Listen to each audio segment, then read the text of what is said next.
All right, so today is an exciting day because we finally get to start using these computers. Okay? All right, so just a few things. First, we're going to do 2.1, which is organizing qualitative data. Okay? So, remind me, Cooper, right? Yep. I'm starting to learn a few names. Cooper, what does qualitative mean? What's qualitative data? Qualitative data is data that can't be measured in numbers. It has to be measured in words. Yeah, so measured in words. That's a good way to say it. Okay? So like if I asked you, you know, what color of cars are out in the parking lot, you could say red, green, blue, gray, whatever. So those would be qualitative variables. Okay? All right, so we're going to talk a little bit about a frequency distribution. Okay? We do have a little vocabulary here, but basically the idea is to list each category and the number of occurrences. Okay? We're also going to talk about a relative frequency distribution, which is very similar. We're going to list each, I keep doing that, each category. And now this was number, this one's going to be percent of occurrences. Okay? We're also going to talk about a cumulative frequency distribution, which is to list each category and the sum of categories above. Okay? So you see that these are all very similar. I've tried to underline the differences. Frequency is simply the number. Relative frequency is the percent. Cumulative frequency is the sum. Okay? So the last thing I want to talk about is a Pareto chart, which is a bar chart in descending order. Okay? Now, when you're using qualitative data, there's going to be two main types of charts you're going to use. You're going to use a bar chart, and you're going to use a pie chart. We'll talk about how to make those. So just as a reminder, it seems a little bit early, plus this is the easy stuff. So next week we've got Labor Day. Monday is Labor Day. So my question to you all, I usually do a 2-day test. The first day will be a written test. Second day will be a computer test. So do you want to do that? So Monday's Labor Day, a week from today. Do you want to do that Tuesday and Wednesday or Wednesday and Thursday? Who wants to do it Tuesday and Wednesday? Like Wednesday, Thursday, the week before. 1, 2, 3. Who wants to do it Wednesday and Thursday? Majority wins. Yeah. Okay. All right. So we'll do it Wednesday and Thursday. So Wednesday will be the written test. It will be like a quiz, not so much. I'll still put some multiple choice, but it won't be as much multiple choice. It'll be show your work. It'll be like a long quiz. It'll take the whole time. And then Thursday we will do a computer thing in class, which will be focused mostly on chapter 2 and probably 3. Because there wasn't much to do on the computers in chapter 1. Yes? Is it this week or next week? So it'll be next week. Okay. So we'll have Labor Day, Monday, we'll cover whatever we cover on Tuesday, and then we'll do the test Wednesday and Thursday. Okay? All right. So let's go ahead and open up Canvas and here, and Excel. Actually, let me start sharing here. I'll turn the projector back on. Okay, so we're going to start sharing here. Okay, so if I go to assignments, and if you go all the way to the bottom, you got your in-class worksheets, and we're going to open up worksheet 2.1. Okay? So this is nice because you guys don't have to type it in. All right, so this would be an example of what we would say would be some qualitative data. Okay? Basically, what we've got going on here, physical therapist wants to know the types of therapy required by the patient. Okay, so we've got the body part here: back, wrist, elbow, hip, shoulder, knee, hand, groin, and neck. Okay, so you can see that's qualitative data. Okay, and then here, oops, I'm not used to using this. I've never had to use this before. Okay, here we go. And then we have the number of occurrences, the frequency. Okay, so what we've got here, you didn't even have to think about it, but right here I have a relative frequency table. No, excuse me, I have a frequency table. Okay, now I want to make a relative frequency table, and I'm going to pick on Claire because I think I remember your name. Okay, so how would I make a relative frequency table out of that data? You need to have the sum of them. The sum of them, okay? So let's create a total. Now, here's one thing that I would recommend to you all, okay? Remember, this is what's going to be on your test next week. So I would highly recommend, especially those of you who aren't very familiar with Excel, to do your homework on Excel. Now, tomorrow on the quiz, it will be a paper quiz, so you'll need to do this on your calculator. But here's what's going to happen. Some of you don't ever practice on Excel, and then when we have the test next week, you're going to run out of time because you didn't practice. So please practice. You might want to practice both on your calculator as well as on the computer. But the quiz tomorrow will be paper, so use your calculator. Bring your calculator, and you can't use your cell phone. And no, I don't care if it's in airplane mode. You can't use it, okay? So anyway, so another thing that I would recommend is when you put your total here, always give yourself a gap, because sometimes people don't notice that they mess up. So always give yourself a gap. Now, another thing over here, you'll see this Autosum button here, and it looks like an E, okay? I'm going to press that, and it says, it fills in the formula for you. You see this little Las Vegas light show thing here that goes around, okay? And it says, oh, you want to add up this column above. So it will try to guess. Sometimes the guess is good, sometimes the guess is bad. This is actually what we want. So just as a reminder here, let me just tell you, okay, it looks kind of like an E, okay? That is the Greek letter sigma. Anytime you see that in statistics, it usually means sum, okay? This is also the Greek letter sigma, okay? Anytime you see this, it means standard deviation, which we haven't talked about, but we will probably talk about this week, okay? These are both the Greek letter sigma.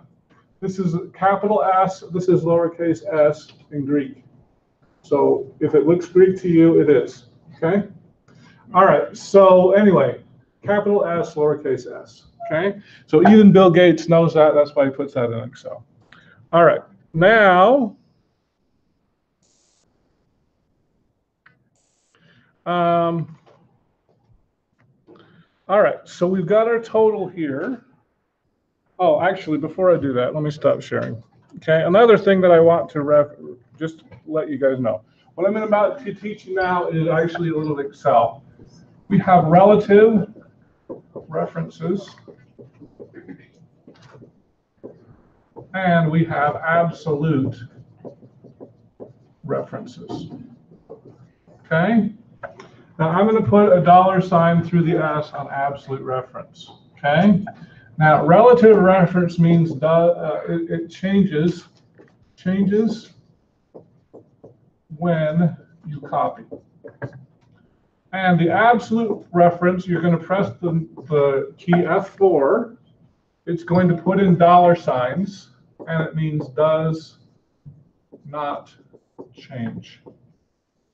And here's what I mean by that, okay? So if we go back here to my spreadsheet, okay? So we want to do a relative frequency, okay? So I'm going to go back to Claire for a second, okay? We want to figure out the percent of people with a back injury that came to this PT clinic. How would we do that? So anytime you do a formula, you need to start with an equals. So start with an equals. Equals what? Frequency divided by. So the frequency. So I'm going to use my mouse. I'm going to click on the 12. Okay, now notice it's going to fill in that cell B5 for me. It will fill in the formula for me. If you want to divide, you're going to press the slash key. And I'm going to divide by what? The total. The total, which is 28. 28. Okay, so 12 divided by 28 is about 42.857%. Okay, now let me just show you a couple other things here. Stop sharing. Okay, so a couple of other keystrokes that you're going to find very helpful are Control C equals copy. Control X equals cut. Control V equals paste.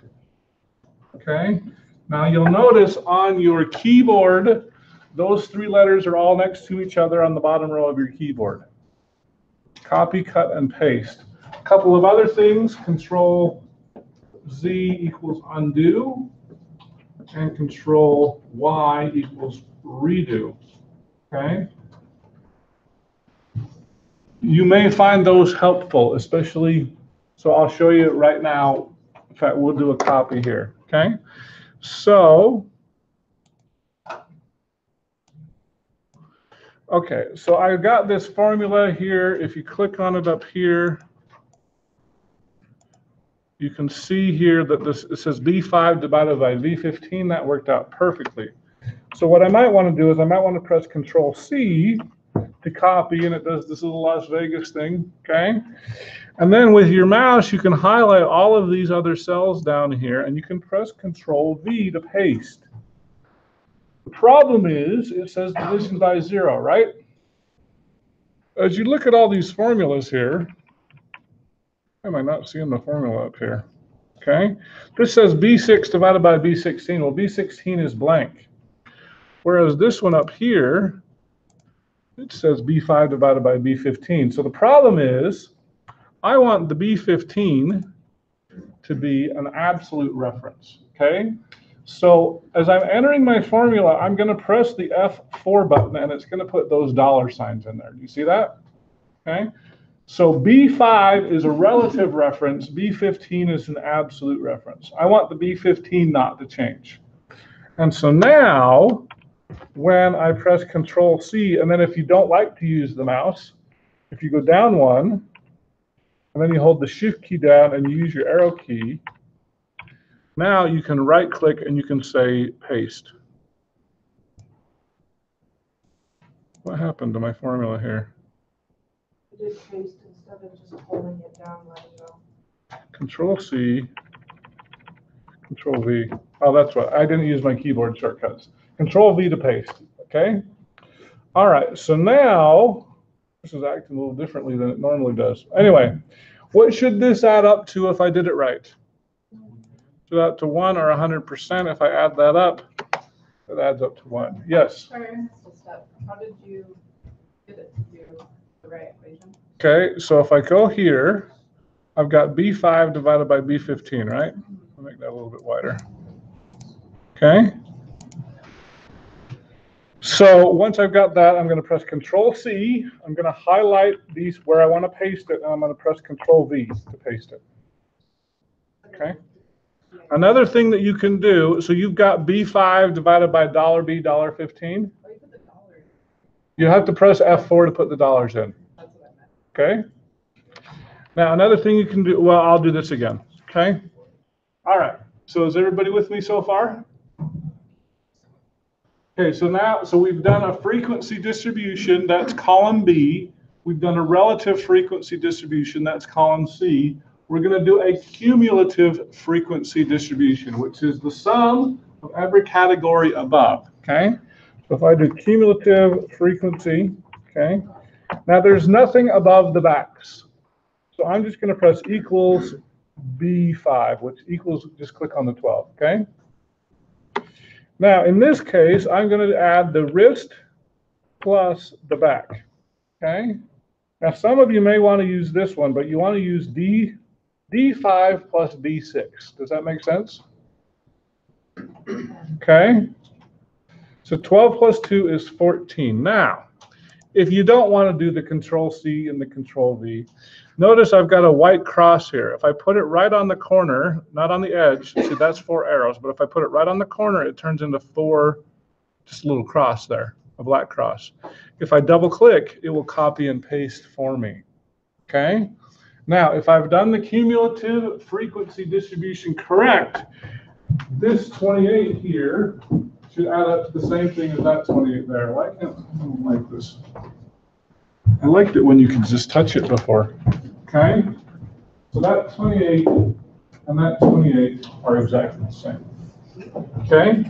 Now, for fun, what if I wanted to do the relative cumulative distribution? What do you think that means?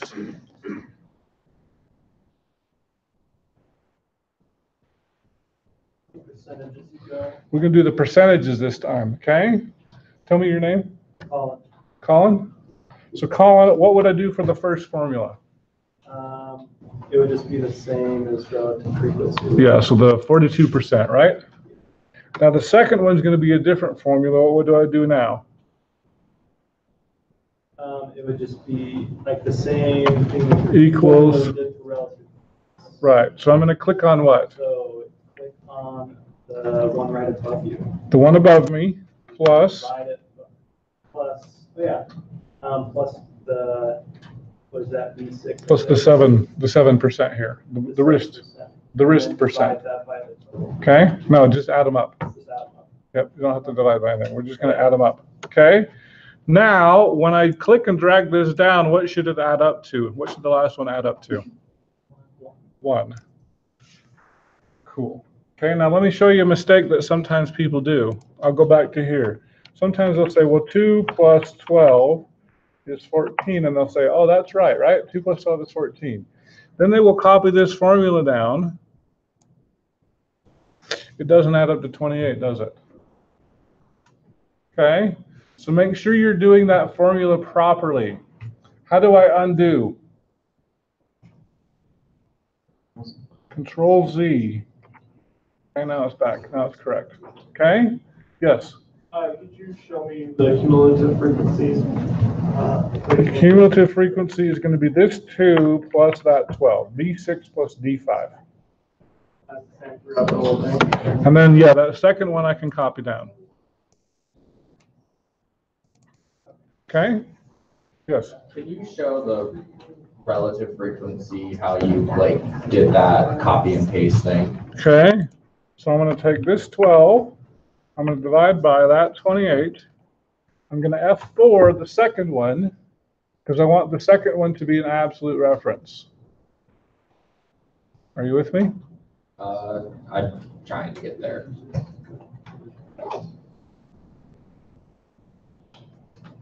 Okay. Okay. I'm going to press enter. And I'm going to press Control C on that one.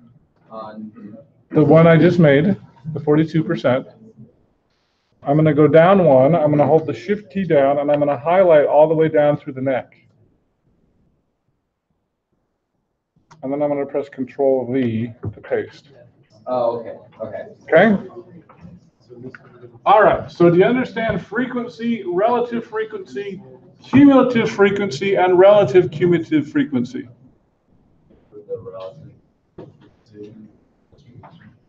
So it's going to be, the first one's just going to be the same. The second one's going to be this column plus this one here. Okay? Do I want to F4 any of these? No. Okay? The second one I copied down should add up to 1. All right, now let's talk about how to make a graph, okay? This is qualitative data. What are the 2 types of graphs that I could make out of this data? Sungjin. Did I say your name right? Okay. Do you know what are the two types of graphs I should make?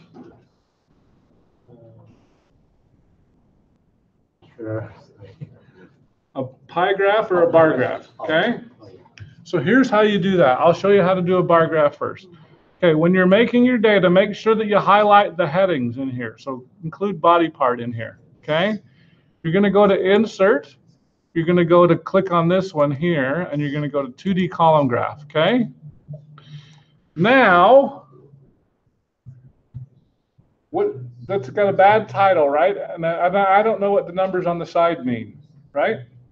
Okay, so I'm going to click on this plus sign, and I'm going to click on Axis Titles, okay? Now, what does this represent here on the, here?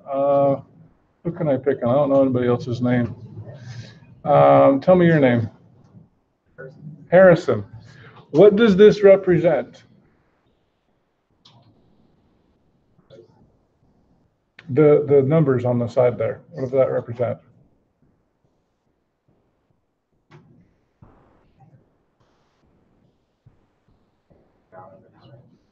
I can't hear you. The amount of how many times. Yeah, so this is actually the number of patients, right? Okay. And then what about down here? What does this represent? Okay, can you be more specific than category? Body part injured. Okay. And then what should we put for the title?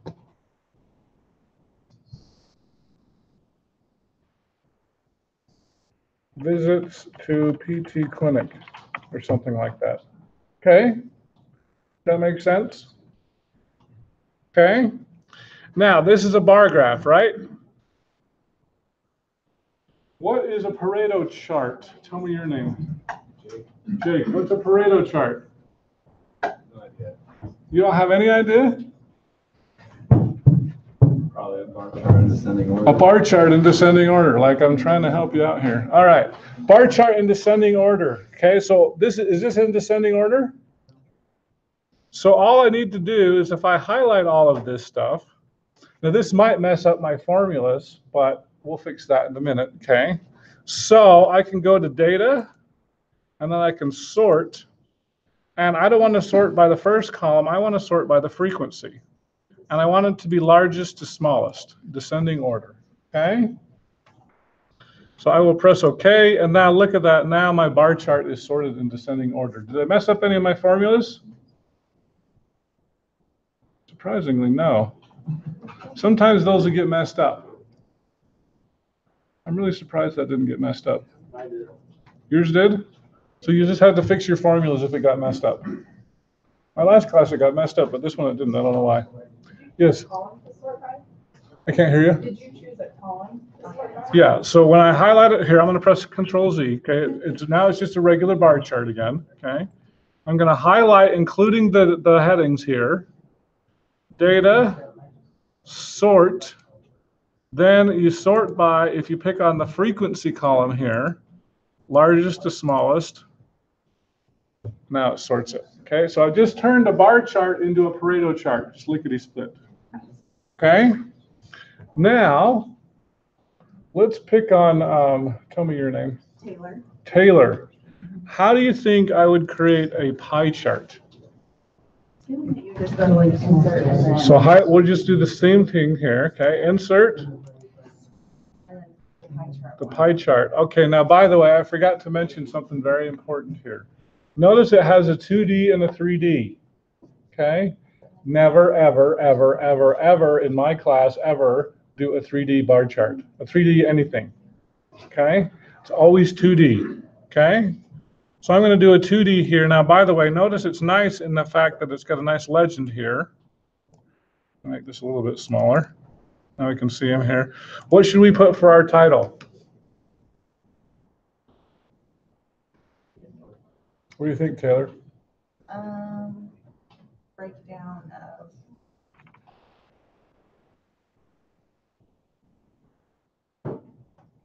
Some sort of breakdown of like what part is it? Injuries at PT clinic.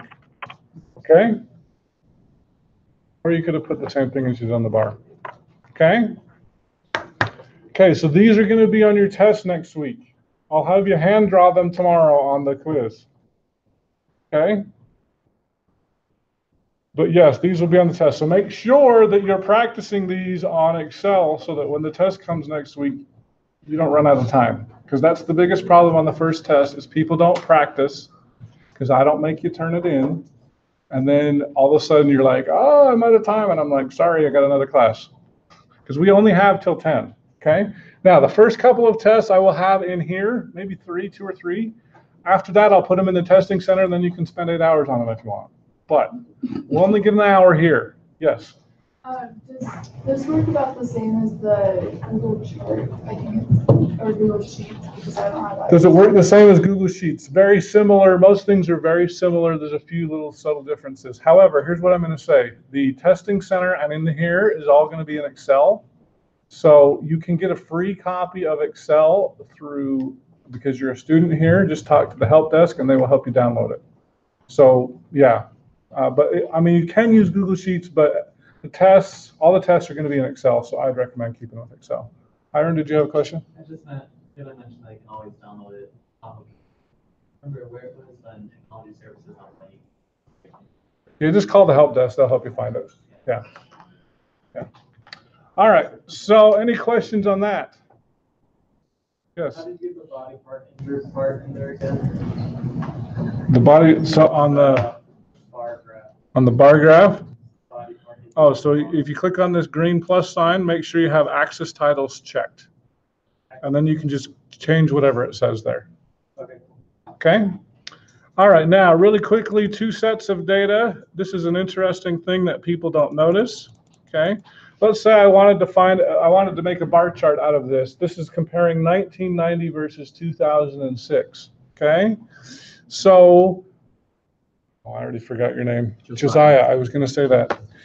Josiah, how would you make a bar chart out of this? You would highlight and then go to insert. Insert. And then there. Bar chart 2D bar. Now there's a mistake there. Besides the fact that it's poorly labeled, what is the mistake? Education, right? It says Series 1 and Series 2. Do you want to graph the year 1990 and the year 2006? See, people don't notice that very often, but we graphed those. Okay? Press delete. Here's how you fix that. Your friend, the apostrophe. So if you click on the 1990, put an apostrophe in front of it, you'll notice that it will shift to the left. You'll also notice this little yellow sign says that number is stored as a text. Usually it's just warning you, be careful. We want it to do that. We're going to do the same thing with 2006, okay? We're going to highlight our data. We're going to insert chart 2D. Now it says 1990 and 2006, just like I wanted. I'm going to click on the green plus sign. I'm going to add my axis titles. What should be my axis title here?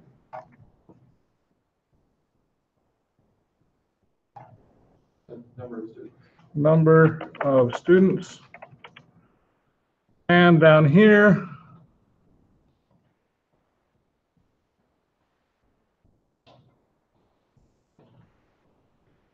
level of education. And up here for the chart title. Okay. When you added the apostrophe, it left line the text.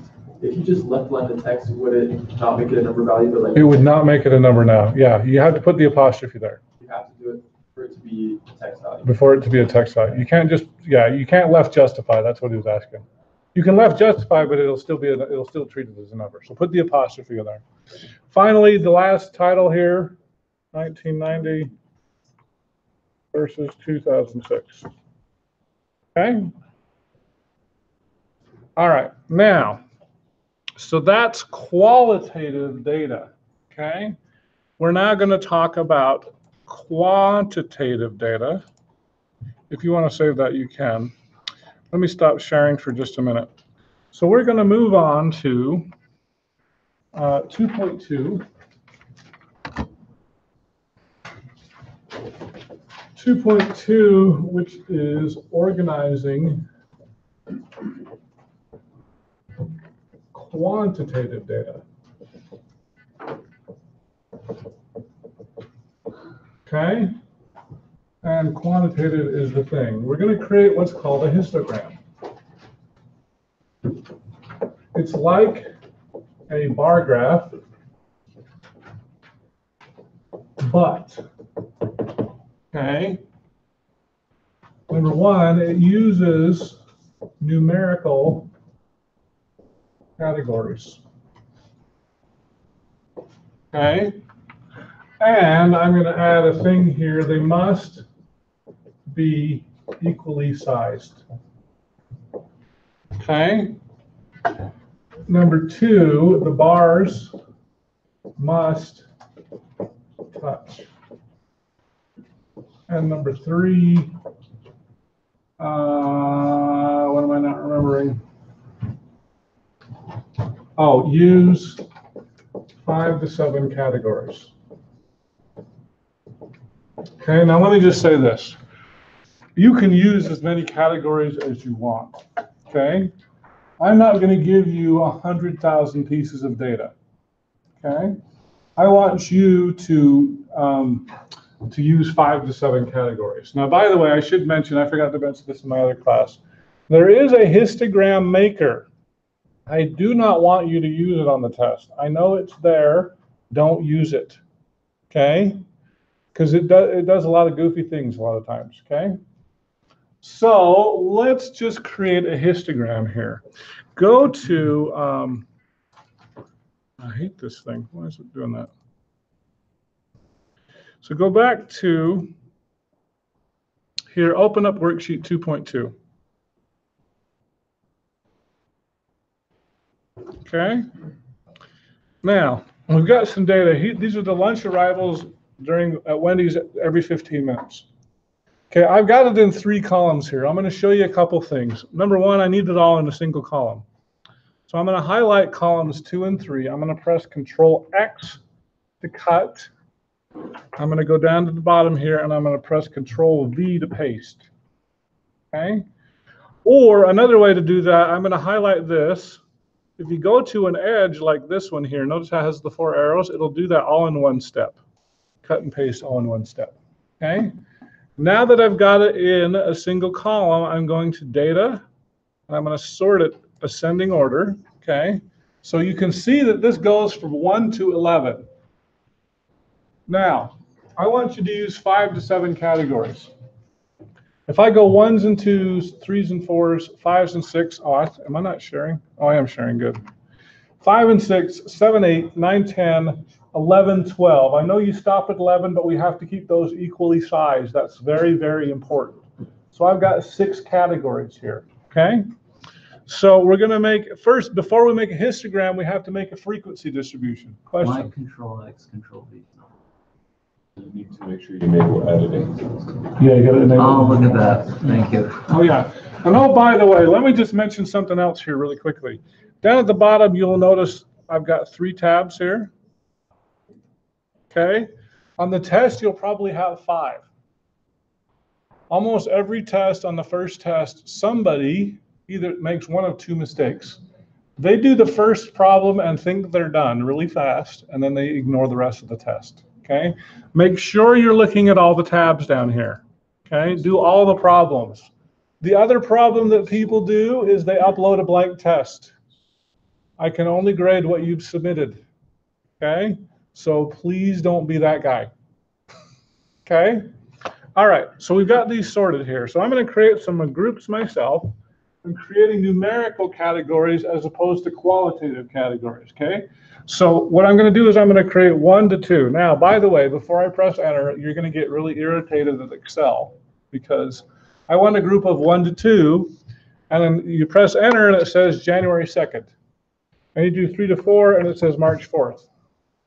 That's not what I wanted. How do I fix that? Apostrophe. Apostrophe 1-2, apostrophe 3-4, apostrophe 5-6, apostrophe 7-8, apostrophe 9-10, apostrophe 11-12. Okay? And I have to include the 12, even though I don't have any data there, because it's got to be equally sized. That gives me 6 categories. All right, now, a lot of you are bad counters. Don't feel bad, I'm a bad counter too, okay? Period. What? Sorry, I can't read the groups. The groups are 1 to 2, 1-2, 3, 4, 5, 6, okay? So here's what I'm going to do. I'm going to highlight the 1s and the 2s here. If you look down here, it says here that there are 7 right there, okay? So I'm going to do my frequency. So I'm going to create my own frequency table here. And I've got 7. 7. 3s and 4s, I'm going to highlight the 3s and the 4s, and I've got 5. The 5s and the 6s, I have 18. The 7s and the 8s, I've got 7. 9s and the 10s, I've got 2 and 1. Okay? All right, so here's how you create a distribution. First, you're going to create a bar graph. So I'm going to highlight my data here. I'm going to go to Insert. I'm going to go to Bar Chart. And I've got a 2D column graph. Okay? Now, one of the rules here I said is the bars must touch. Are my bars touching? No. Here's how you make the bars touch. If you go to Quick Layout and you go down to this one, now you got the bars touching. Okay? So you can do down here, this is number of customers every 15 minutes. And this is frequency. Okay? And then up here you can say this is Wendy's restaurant at lunch. Okay? Something like that. All right, so that is a properly labeled histogram. One of the biggest mistakes on the test is people don't label their histogram. Okay, make sure that you label that. Oh, I just remembered another rule here. Let me throw this up here. Number 4, the groups do not overlap. If I had 1 to 3 and 3 to 5, where do you put 3? Okay, so you could go 1 to 2.9, 3 to 4.9, or something like that. Does that make sense? Okay. All right. So, yeah, that was the 4th rule I forgot about. Okay, so here's what I would say really quickly. Quiz tomorrow is going to be on 2.1 and 2.2. Oh, another thing. Question. How'd you put the Instagram? How did I do what? Put the Instagram into the chart. How did I make the histogram into a chart? Let me show you one more time really quickly. I got to show you one more thing here.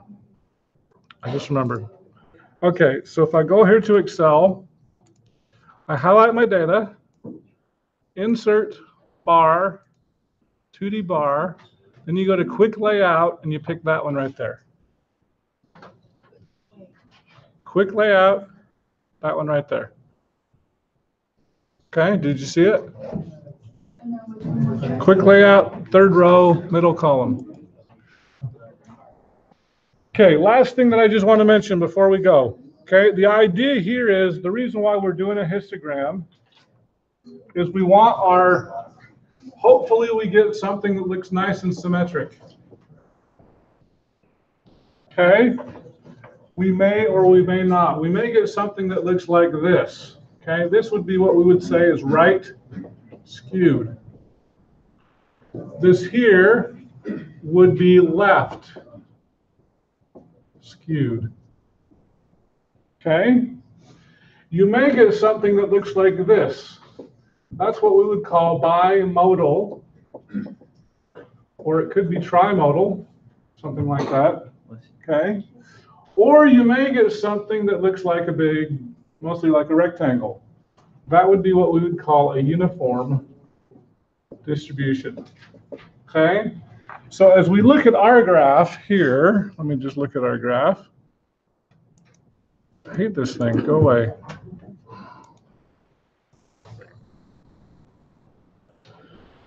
What would you say that our graph looks like?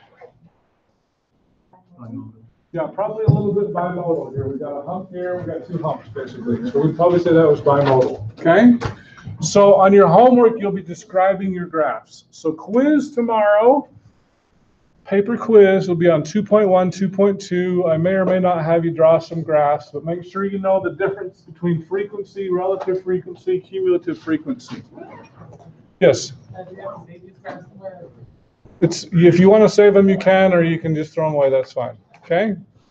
So definitely practice. The quiz won't be on we won't quiz you on the computers tomorrow, but you'll need to know that for next week. So practice, make sure you're fast, okay, so you don't run out of time for the test. See you all tomorrow.